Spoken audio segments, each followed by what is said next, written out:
The occurrence of strange and inexplicable events during times of violent civil disorders has frequently been noted. Here is the account of one such event which occurred during the reign of the Black and Tan Terror in Ireland, a thing which shocked and mystified the entire world. It is not surprising that one of the most baffling mysteries in all the annals of the incredible should have come to light in Ireland in the summer of 1920. For it was during that summer that the struggle of the Irish people for their freedom reached its height. On August 16, the village of Templemore had been raided. The town hall had been burned down. Other buildings had been destroyed, and much of the community lay in ruins and desolation. But on August 22nd, word had spread of the amazing thing that was taking place in Thomas Dwan's house. And the villagers and the farm dwellers of the vicinity were determined to witness the miracle for themselves. Thomas Dwan himself had been the first to notice the strange manifestation.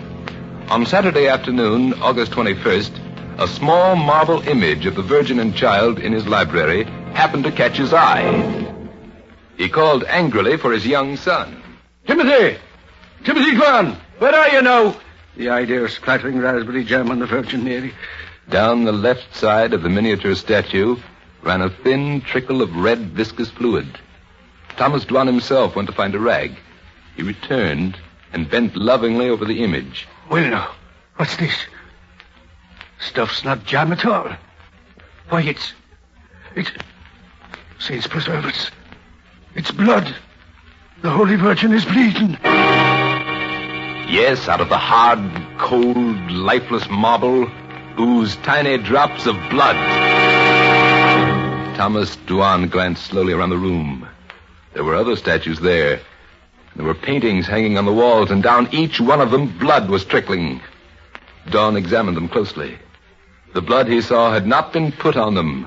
It was actually seeping out of the objects themselves. And for several weeks thereafter, it continued to seep until at last it stopped as suddenly, as mysteriously as it had begun. Nor is that the whole of the strange story. Not far away from Thomas Dwan's house was that of his sister-in-law, one Mrs. Maher.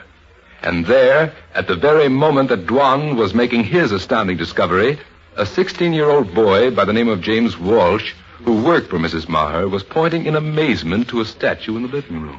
But it is blood, ma'am. And it's coming right out of the stone, ma'am. And that's not all, neither. There's something queer going on in me room.